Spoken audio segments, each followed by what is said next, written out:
Merci à vous Fatou Diouf Faye pour le journal de 13h. Mesdames et messieurs, bonjour et bienvenue donc dans la mi-journée de ce lundi 14 décembre 2020. Nous avons le plaisir de recevoir sur ce plateau Dr Abdoulaye Niane. Il est le président du parti Teranga Sénégal, le coordonnateur général du comité exécutif national de la coalition Jotna. Dr Abdoulaye Niane, bonjour. Bonjour M. Tine, je transmets aussi mon bonjour à tous les téléspectateurs.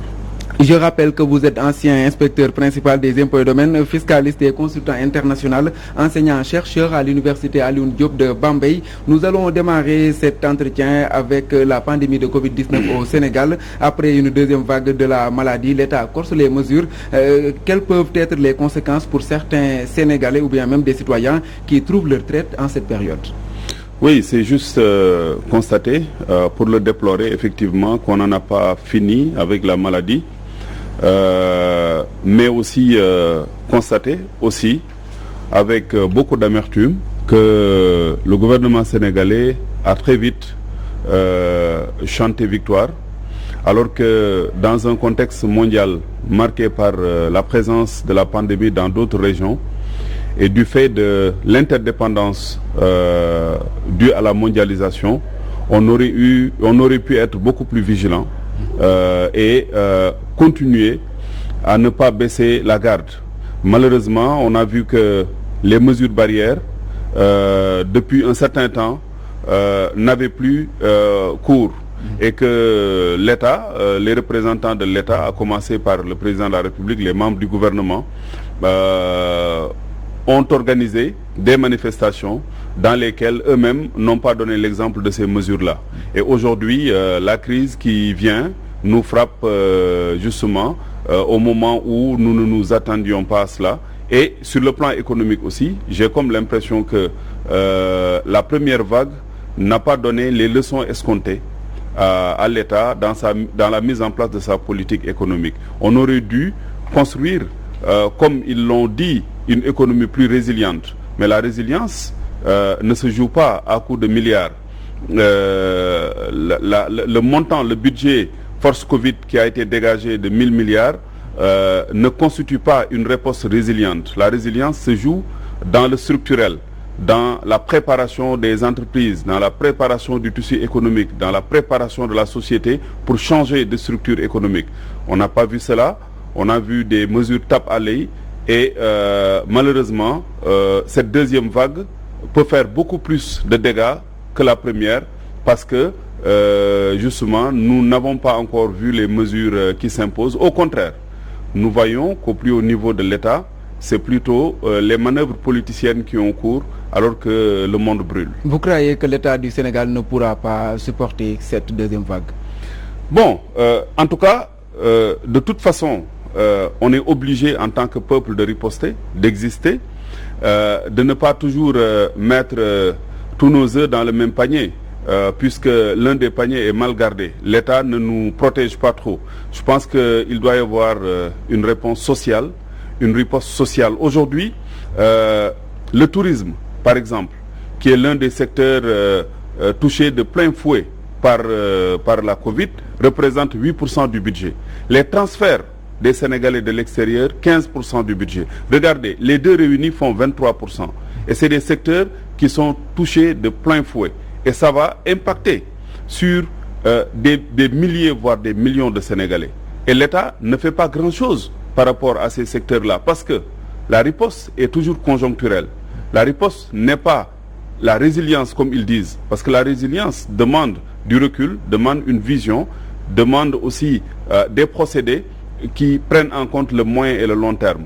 On n'a pas vu ça et c'est dommage. On n'a pas un État visionnaire, on n'a pas un État stratège et les Sénégalais feront face, certainement, mais feront face avec beaucoup de difficultés à cette deuxième vague. Mais que faire? Le retour des mesures comme le couvre-feu et autres, ou bien essayer un peu d'apprendre à vivre avec le virus comme l'avait dit le président Macky Sall?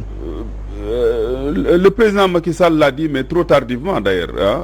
Je me rappelle avoir eu à faire une communication en ce sens-là au tout début, en disant que ce virus-là s'installe et nous n'avons pas de lumière sur la période d'installation. Et on avait dit alors qu'il faut se préparer à vivre avec le virus. Effectivement, l'État a su raison garder après moult péripéties et a mis en place justement des instruments pour vivre avec le virus. Mais vivre avec le virus ne signifie pas se laisser dans la fatalité, aller dans la fatalité.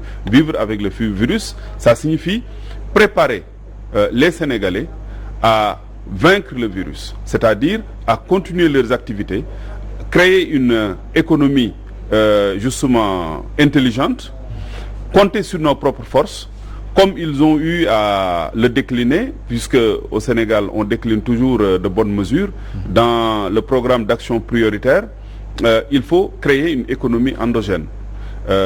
Avoir comme pilier de cette économie endogène l'agriculture qui occupe une bonne partie de la population, près de 50% de la population active, et qui ne génère pas une croissance très forte, moins de 20%. Pourtant même, il l'a fait avec une subvention de presque plusieurs milliards de francs CFA pour l'agriculture. Du coup, on a eu de bonnes récoltes cette année. Non, ça c'est beaucoup de raccourcis. D'abord, je pense que la subvention que l'on fait dans nos pays ne règle pas les problèmes économiques en tant que tel. Régler les problèmes économiques, c'est prendre beaucoup de mesures. La subvention est peut-être la plus petite de ces mesures. C'est d'abord avoir une vision dans le secteur. C'est d'abord former des gens capables de porter le secteur. C'est aussi changer toute l'infrastructure du secteur. Donc quand on parle d'agriculture, par exemple, aujourd'hui, il faut qu'on quitte l'agriculture saisonnière basée sur la saison des pluies, puisque la pluviométrie, on ne peut pas la maîtriser, pour aller vers une agriculture toute saison. Mais pour ça, il faut maîtriser l'agriculture, il faut maîtriser l'infrastructure qui est l'eau. Et aujourd'hui, le gouvernement du Sénégal ne fait rien pour maîtriser l'eau d'irrigation en saison sèche. Parce que c'est ça qu'il faut. Il faut des réformes d'envergure aussi pour qu'il y ait dans le monde rural des techniciens de qualité, des ouvriers agricoles spécialisés qui seront présents dans le monde rural. Et en fin de compte, il faudrait aussi des semences de qualité pour que les acteurs du monde rural aient accès en saison sèche comme en saison des pluies à des semences disponibles et de grande qualité pour les différentes spéculations qu'on peut faire. Donc ce sont autant de mesures qui ne peuvent pas se limiter à des subventions qui sont annoncées à grande pompe. Ce n'est pas cela avoir une vision pour l'agriculture. Ce n'est pas cela assister le monde rural. Maintenant, sur le deuxième aspect, quand vous dites qu'il y a eu beaucoup de récoltes, moi je cherche les chiffres, puisque si on compare la production agricole 2019-2020 et la production agricole 2018-2019, selon les statistiques en tout cas de l'Agence nationale de la statistique et de la démographie, on se rend compte que la production a reculé. Et ça se comprend, la production vivrière en tout cas, la production agricole a reculé, céréalière, puisque justement les gens n'ont pas eu le temps nécessaire pour se préparer, les intrants n'ont pas été disponibles en qualité. Si vous regardez par exemple toute la zone du Baol, Thiès, etc., si vous regardez la production agricole, vous vous rendrez compte que, par exemple, pour l'arachide, c'est de très mauvaise qualité la production qu'on a eue cette saison. Et on se pose beaucoup de questions. Est-ce que nos semences de bonne qualité n'ont justement pas été entraînées à l'extérieur, commercialisées par les Chinois? Qu'est-ce qui s'est passé exactement? On se pose beaucoup de questions aujourd'hui sur la qualité des semences dans le monde rural. Et tout ça, c'était à l'État de prendre les dispositions nécessaires pour que les paysans puissent travailler et gagner à la sueur de leur front. Vous n'êtes pas satisfait du prix de l'État du Sénégal fixé au kilogramme de l'arachide avec 250 francs le kilogramme. Les paysans veulent un prix beaucoup plus élevé. Comment est-ce que vous voyez cette situation? Bon, je dis toujours qu'il faut prendre les choses de façon holistique, globale, pour avoir une bonne perspective. Au Sénégal, on se fixe toujours sur le prix au kilo pour la commercialisation de l'arachide. Je pense que ça, c'est un épiphénomène. L'affaire, c'est surtout une vision pour l'agriculture. Comment avoir des intrants de qualité, comment maîtriser l'eau, comment faire en sorte que la production soit bonne pour que le paysan puisse vendre. Écoutez, un paysan qui met 100 francs de coût, si on lui dit, on fixe le prix à temps et qu'il n'a pas 1 kilo pour vendre, qu'est-ce que ça lui donne? Ça lui donne rien. Donc pour moi c'est une chaîne. Il faut voir ce qu'a été la programmation, la préparation de la saison, ce qu'ont été les productions et après la vente. Mais si on se focalise sur le prix de 250 francs au kilo, on passe à côté. Deuxième chose, on voit ces dernières années qu'à chaque fois que la commercialisation se fait, les Chinois et beaucoup d'étrangers sont à l'intérieur du pays et commencent à prendre notre agriculture, notre production agricole du moins, à un prix supérieur même au prix fixé par l'État et à l'amener chez eux. Ça signifie qu'on subventionne ces commerçants-là, ces capitalistes-là pour exporter notre production. Ça signifie que le budget de l'État est justement là pour aider des Chinois qui viennent avec leur argent dans ce pays. Il faut qu'on arrête. Il faut qu'on arrête. Je pense que pour aider les agriculteurs, mais aussi pour aider l'huilerie qui se met en place, les usines de transformation des produits agricoles, il faudrait qu'on ait une approche plus sérieuse pour permettre à ces gens de travailler. Aujourd'hui, c'est là où je vais en terminer sur l'agriculture. Nous voyons qu'il y a beaucoup d'unités de transformation artisanale d'huilerie. C'est des milliers de personnes qui sont employées. L'année dernière, ces gens n'ont pas travaillé. D'où d'ailleurs, ce qui ne nous surprend pas, sur tout le Baol et le Saloum, beaucoup de gens qui ont pris les pirogues. Parce que c'est des milliers de jeunes qui n'ont pas pu travailler l'année dernière. Parce que leur seule source de revenus, c'est la transformation de l'arachide. Et quand les Chinois viennent et prennent notre arachide, ces gens ne travaillent pas. Jusqu'à présent, au moment où je vous parle, je défie quiconque pour dire que ces gens ont commencé à travailler. Les gens n'ont pas encore commencé à travailler parce que le prix de l'arachide est trop élevé par rapport à ce que les Chinois peuvent acheter. Les Chinois mettent le prix à 300-350 francs. Là où peut-être si les Sénégalais pouvaient acheter ce prix à 250 francs même, ils auraient pu transformer cette huile. Mais aujourd'hui, seuls les Chinois et les étrangers peuvent acheter. Et d'ailleurs, le gouvernement a mis en place des taxes pour rehausser le prix à l'exportation et décourager les Chinois. Mais il faudrait aussi, pas la bonne solution. Il faudrait justement faire très attention aussi avec le ministère du Commerce qui doit surveiller les détournements d'objectifs. Parce que si vous le faites, les gens peuvent vendre l'arachide en Côte d'Ivoire et faire sortir l'arachide de l'UEMOA.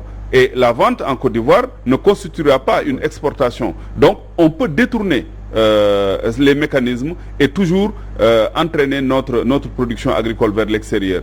Et ces temps-ci, j'ai vu effectivement que les gens commencent à faire de grosses commandes vers les pays de la sous-région. C'est une façon d'enjamber la mesure, de détourner la mesure et de justement porter un coup au monde rural. Alerte du docteur Abdoulaye Niane, on nous parle de relance de l'économie du Sénégal, un budget de 4 589 milliards,15 donc voté à l'Assemblée nationale pour l'année 2021. Est-ce suffisant pour une bonne relance au Sénégal? Oui, effectivement, le budget a été voté, est en train d'être voté. Les gens sont en train de présenter les ministères. Mais moi, je note une chose. Un budget, c'est des recettes et des dépenses.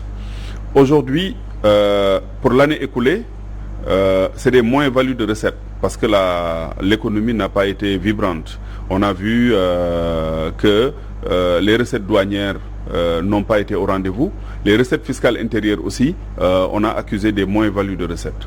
Alors, dans ce contexte-là, où l'État a fait beaucoup de dépenses, notamment des dépenses spéciales pour aider la population face à la Covid, il aurait fallu faire une évaluation pointue de l'année écoulée.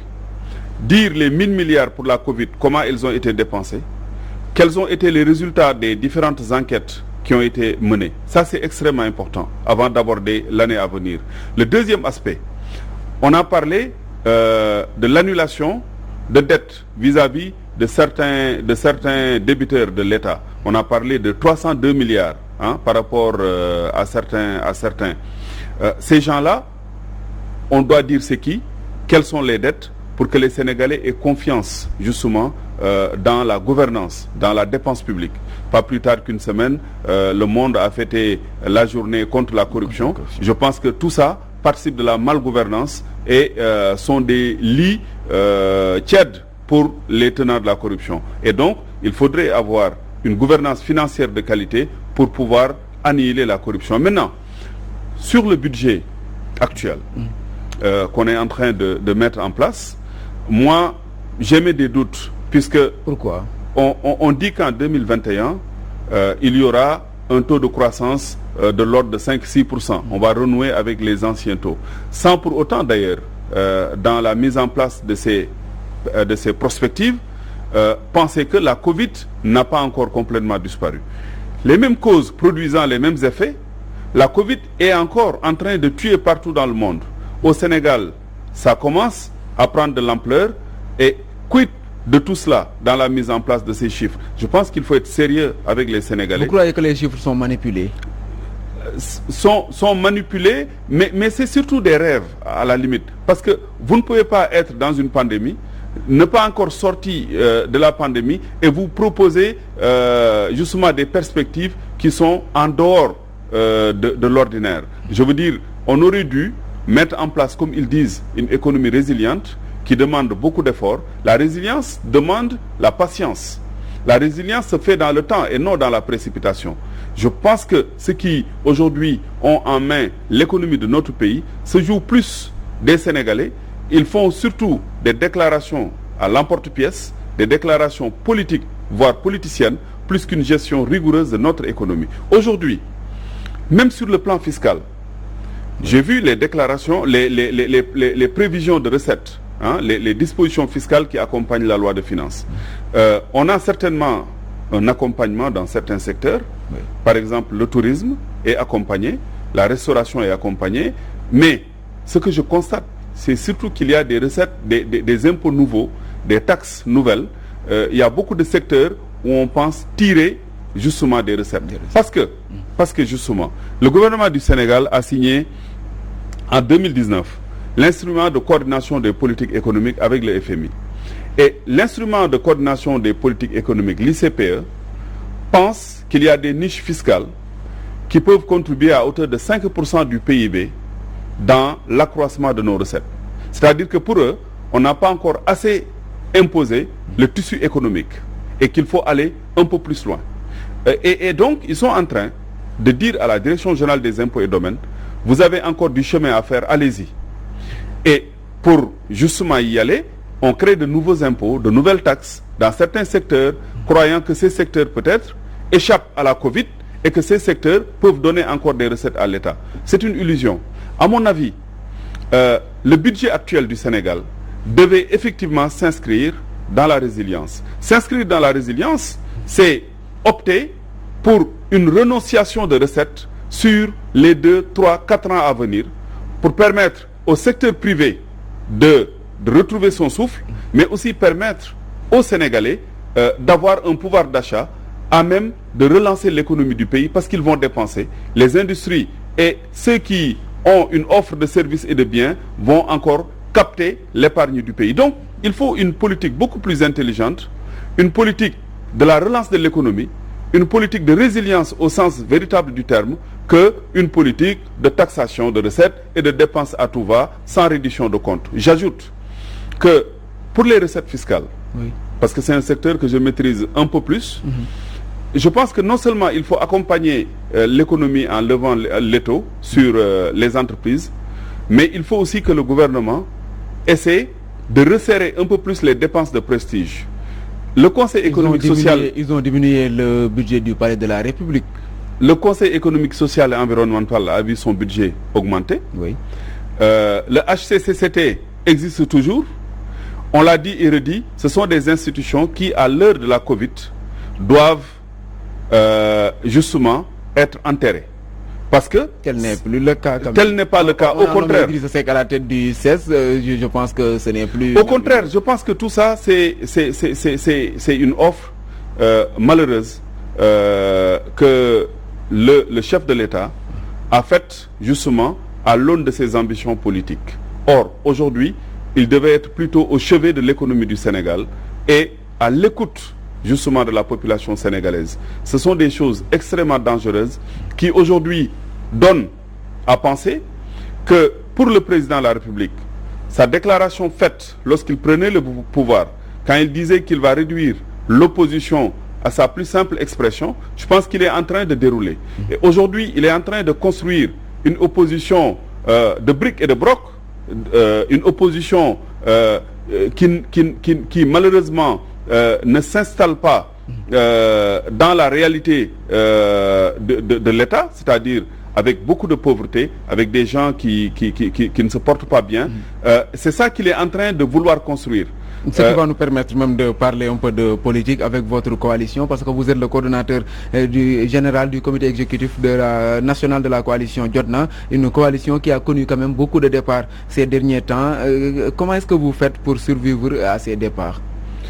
Oui, bon, je disais tout à l'heure, permettez-moi de continuer pour répondre à votre question, justement. C'est-à-dire qu'en voulant réduire l'opposition à sa plus simple expression, en voulant construire une opposition sans envergure, le président de la République est en train de montrer aux Sénégalais que l'engagement politique n'a pas de sens.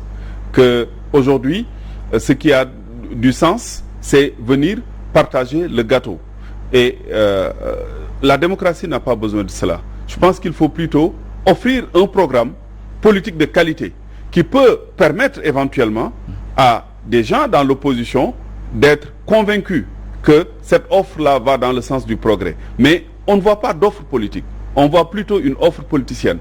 Et nous, dans la coalition Jotna, justement, nous pensons que le Sénégal mérite mieux, que le Sénégal a une tradition de démocratie, que le Sénégal contient des hommes et des valeurs de grande qualité intellectuelle, que ces gens doivent se réunir pour proposer une offre alternative capable de porter l'espoir de la masse laborieuse, puisque les Sénégalais, effectivement, aujourd'hui, quand on va dans le monde rural, rien n'a changé.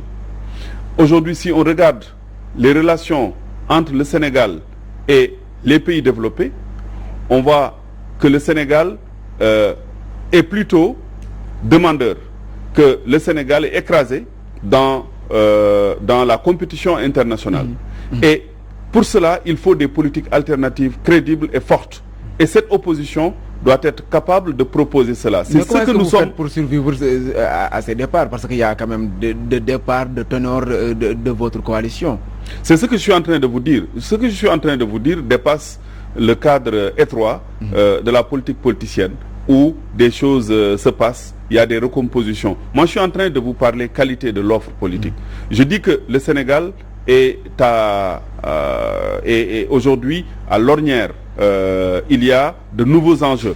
Et pour cela, ce qui importe, ce ne sont pas les départs. Ce qui importe, c'est ce que ceux qui restent proposent aux Sénégalais. Et la coalition Jotna, telle que composée aujourd'hui, est composée d'hommes et de femmes qui sont engagés et qui proposent au Sénégal et aux Sénégalais une offre alternative. Maintenant, je puis vous faire remarquer qu'il y a des allées et des retours, des allées et des venues. Il y a des gens qui sont partis. Venus de qui?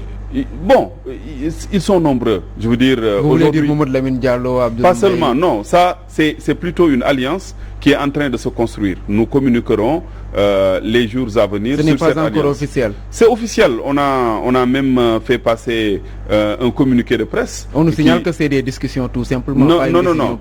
C'est peut-être une lecture rapide du communiqué de presse que vous avez eu à faire, mais on a eu quand même des discussions. Plusieurs discussions entre responsables de ces deux structures. Nous sommes tombés d'accord sur la volonté d'aller ensemble aux prochaines élections locales. Maintenant, les modalités pour y aller, le programme qu'on mettra en place entre les mains des Sénégalais, c'est cela qui va être discuté en profondeur. Nous prenons, pour nous, le compagnonnage politique, nous le prenons très au sérieux. La preuve, ceux que nous choisissons pour les accompagner, normalement, ce n'est pas parce qu'ils vont forcément gagner, mais nous choisissons ceux qui, avec nous, peuvent proposer aux Sénégalais une offre alternative. C'est ce que nous avons fait à la présidentielle en bâtissant la coalition. C'est ce que nous ferons aux élections locales. Donc, ce qui nous importe, c'est certainement l'efficacité de la démarche politique, mais c'est surtout les principes et les valeurs sur lesquels on fonde cette démarche. C'est pourquoi nous sommes d'accord sur le fait d'aller ensemble, mais nous ne pourrons dire que l'alliance est en place que lorsque nous aurons réussi à mettre un programme sérieux et cohérent. Là, nous pourrons dire au peuple sénégalais quel est ce programme. N'êtes-vous pas en train d'utiliser ces ténors pour un peu éviter la mort de la coalition? Bon, ça m'étonne que la question puisse se poser en ces termes, puisque je pense qu'il vous faut faire une analyse approfondie des composantes, justement des composantes politiques en place. Je pense que ne serait-ce que dans la coalition Jotna, vous avez quand même 3 ou 4 composantes qui sont allées aux élections législatives passées et qui ont eu des places enviables. Ceux avec qui nous parlons ont effectivement un pédigré politique appréciable, mais je pense que nous parlons plutôt de façon égale, en partenaire, soucieux du Sénégal. C'est cela qui nous importe. Je vous l'ai dit tout à l'heure, nos choix ne sont pas basés sur un compagnonnage pour gagner des élections ou pour l'efficacité à tout va. Nos choix sont basés sur l'éthique et les valeurs. Je pense qu'on s'est rencontrés naturellement avec des grandes personnalités qui ont le besoin du Sénégal en bandoulière, qui veulent refaire ce pays, et c'est cela qui constitue pour nous notre credo en politique. Vous ne nous entendrez jamais tisser des alliances pour allier pour s'allier, ça ne nous intéresse pas. Les gens avec qui nous sommes, ce sera surtout sur une base de programme et sur une base de valeurs.